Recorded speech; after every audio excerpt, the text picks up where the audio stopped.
All right, so in this section we're going to start off by doing an equilateral triangle. So first I'm going to draw a line. That will be one side of my triangle. So I'll write down step, just draw AC, line segment. Now, if it's going to be an equilateral triangle,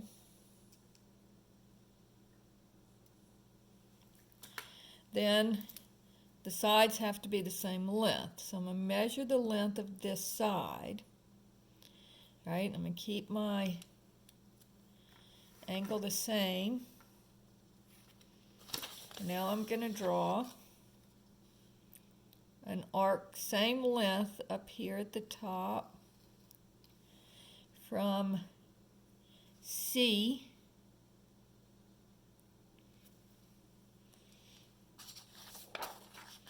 and now I'm going to do the same thing from A. So let me make sure I have the right length again.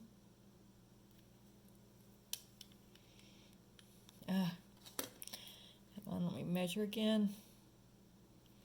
Okay. And then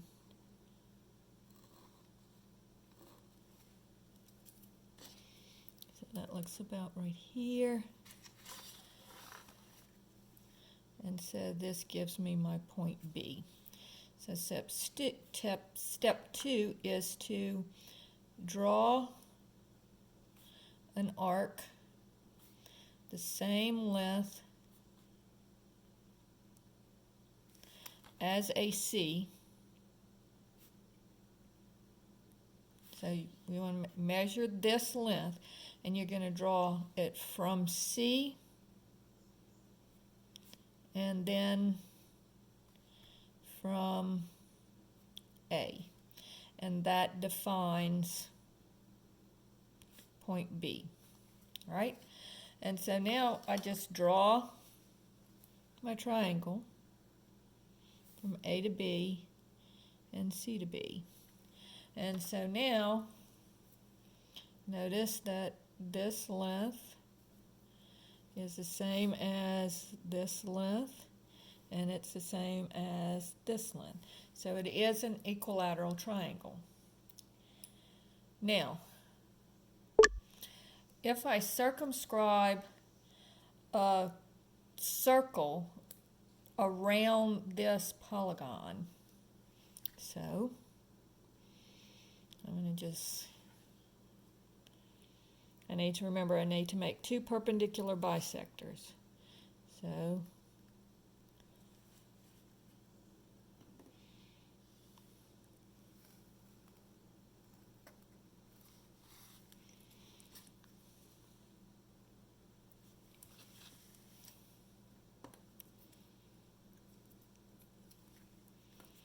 the same length from C above and below.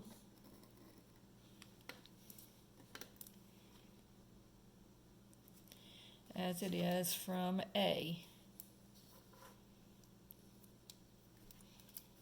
So again, measure this length.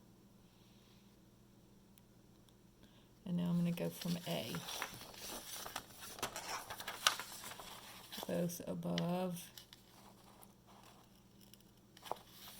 and below.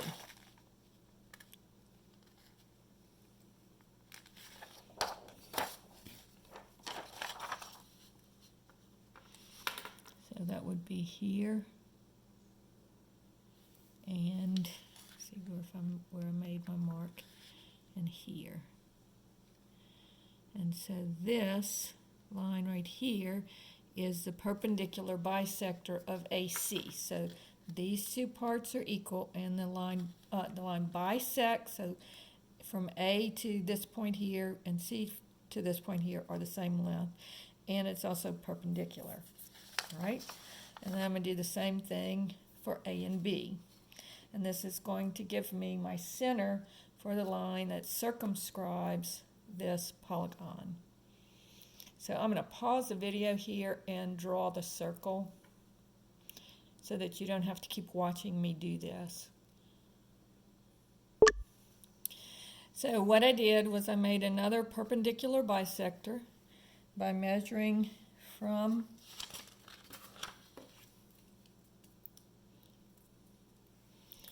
B to this point here, and then from A to that point, and then from B to this point down here, and A to that same point down here. So that gave me these 2 points here. I drew my line, and notice that the center of my circle is in the center of the triangle, and that's what I would expect because it's equidistant that from the center, since it's an equilateral triangle, this distance here will be the same as this distance here, and it will be the same as this distance here. And so then I just drew my circle around that point.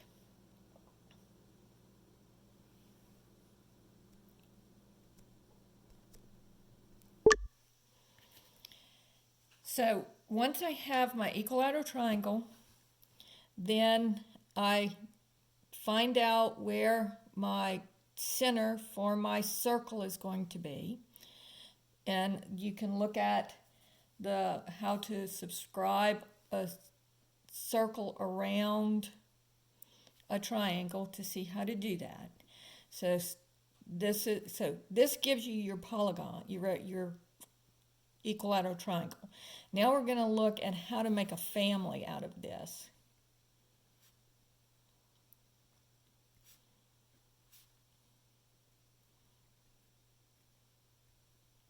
So step one is I'm going to, once I have the polygon, once I have the equilateral triangle, I am now going to subscribe that circle.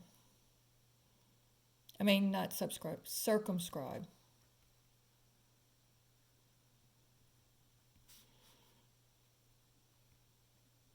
Around this triangle. Now, the last thing that I'm going to do is, or step 2 here, is I am now going to bisect these angles. Now, I'm going to, just for a matter of time, and you already know how to bisect an angle. So if I bisect this angle here, and I'm just going to do a guesstimation, and I'm going to see where it hits on my circle. And then I'm going to bisect the angle here, and I'm going to see where it hits on the circle. And then I'm going to bisect the angle here, and I'm going to see where it hits on the circle. Okay? And so looking at these 3 points, notice if I now draw, I'm going to do this with a different color pen so y'all can see it. I think this is, no, same color. Hang on. So I'm going to draw it in orange. So I'm just going to connect all of these dots. So here to here to here to here to here to here. And notice what that makes is it's 1, 2, 3, 4, 5, 6 sides. And if I do it correctly with a compass, it would make a regular hexagon. So step number 2 is to bisect the angles.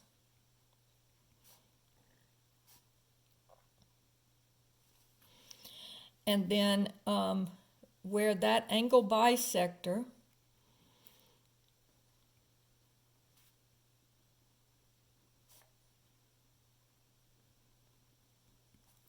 hits the circle or intersects with the circle, that gives you your points.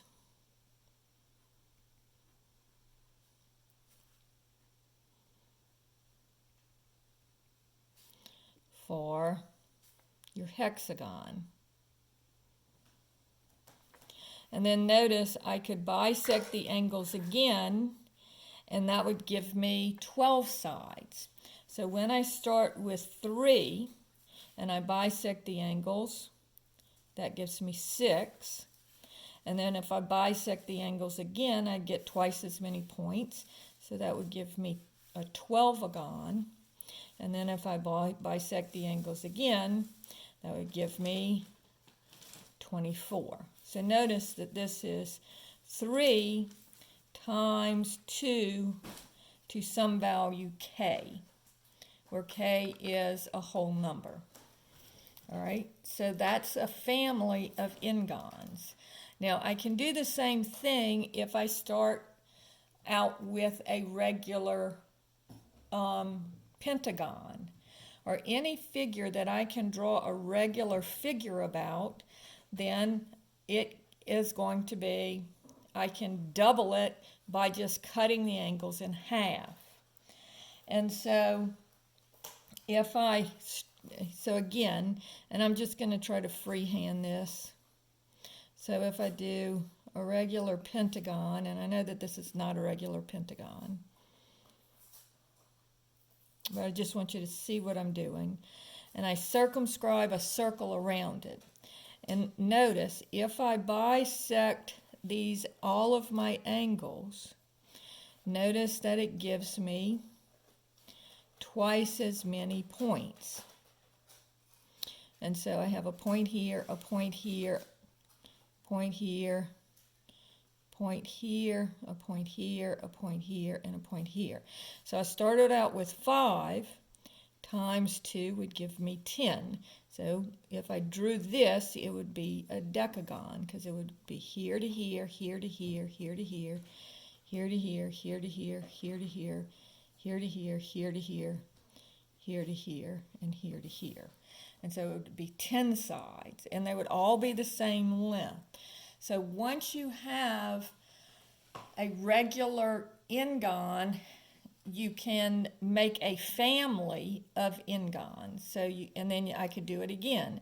And I could take 10 and cut each angle in half, and that would be 20, and so forth and so on. So they have these numbers that are called Fermat primes. And notice that this would be, before I go into it, this would be 5 times 2 to the k. All right? So let's talk about Fermat primes.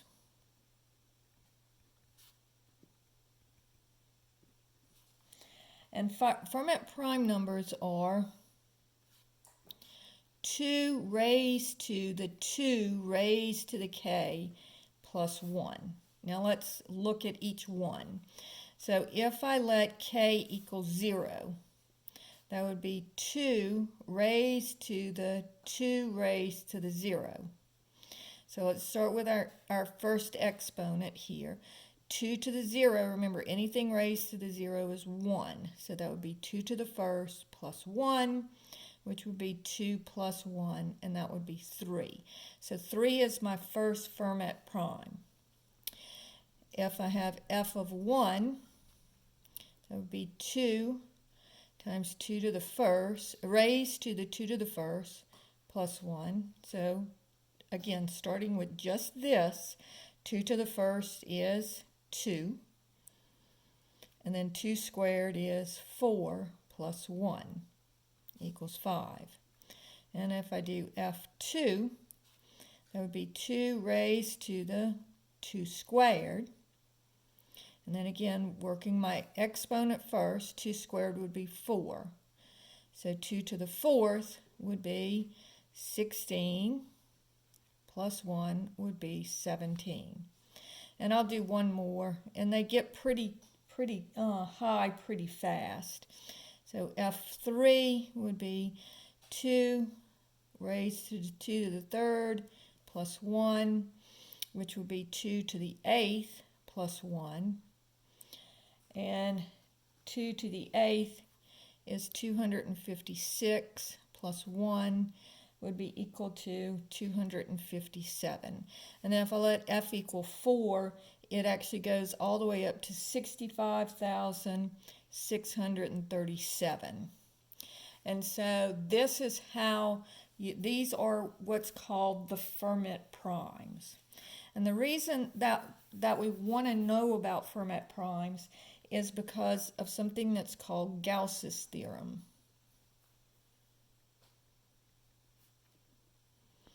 And what he says It's theorem for constructible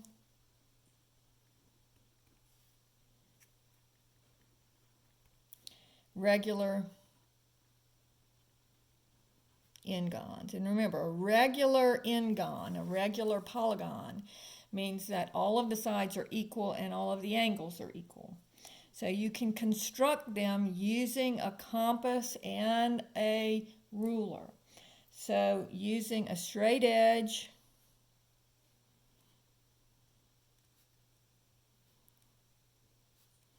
and a compass, you can construct these using a straight edge and a compass if and only if the only odd prime factors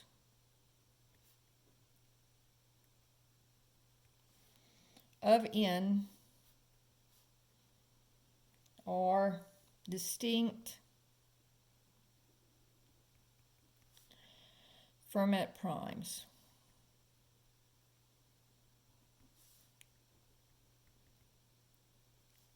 So let's see what that means. And this would be the kind of problem that I would ask from this section. Because notice all of the constructions that I've done, I could ask you to do an equilateral triangle on the test, but other than that, it would take too long for you to do it on a test. So the only thing from this section that would probably be on a test would be construct an equilateral triangle and then asking about the Fermat primes that I'm about to do here. So let's look at the number 40. So can I construct a regular polygon with 40 sides using a compass and a straight edge? Well, let's see. So what I'm going to do is I'm going to get the prime factorization of this number. So to do the prime factorization, you just say, well, what will go into 40? Well, to me, that looks like 4 times 10. All right? And then let's see, what goes into 4? Well, 4 is 2 times 2.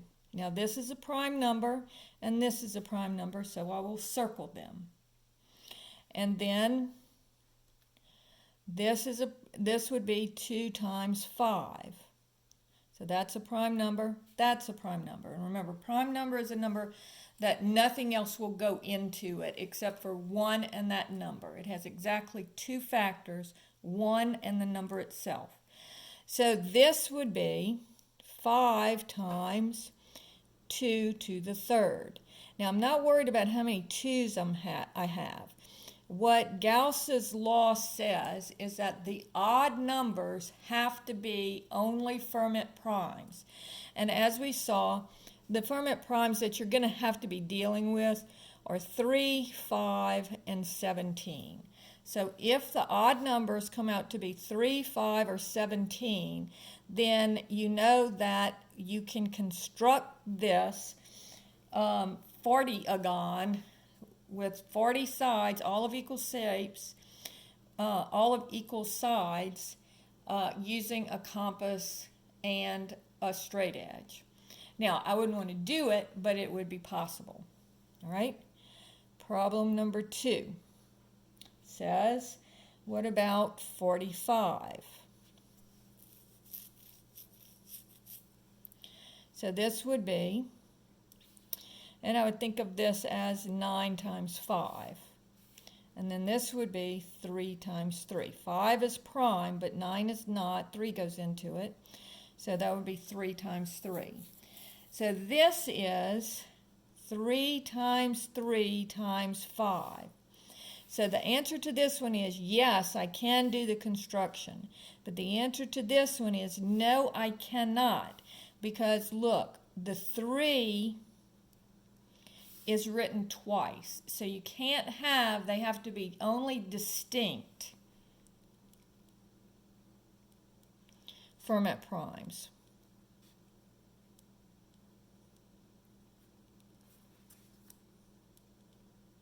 which means that they cannot repeat. So I can have the 3 and the 5, but I can't have the 3 written twice. So the answer to this one would be no. I could not make a 45-agon using a compass and a straight edge. Problem number 3 says, what about 60? Well, let's see. That would be 6 times 10, which would be 2 times 3. That's prime, that's prime. And then this would be 2 times 5, all primes. So this would be 2 squared times 3 times 5. And so this is a Fermat prime, this is a Fermat prime. And they don't repeat the same number. So the answer to this one would be yes, because they are 2 of them. There are 2 Fermat primes, but they are distinct because they're not repeating. So that's okay. You just can't have them repeating like this one up here. Okay? So if I did 50, that would be 5 times 10, and 5 is prime, 2 times 5. Notice this would be 2 times 5 times 5. And again, the 5 repeats, so this would be no. Okay? What if I had 64? So this would be 8 times 8 is what I think of when I think of 64. And 8 is 2 times 4. That's prime, but the 4 is not. 2 times 2, both prime. And so this would be 2 times 4. And then this would be 2 times 2. So notice I have 1, 2, 3, 4, 5, 6. So this would be 2 to the 6. And there are no odd numbers. So anytime there are no odd numbers, then we know that it is going to be yes. Okay?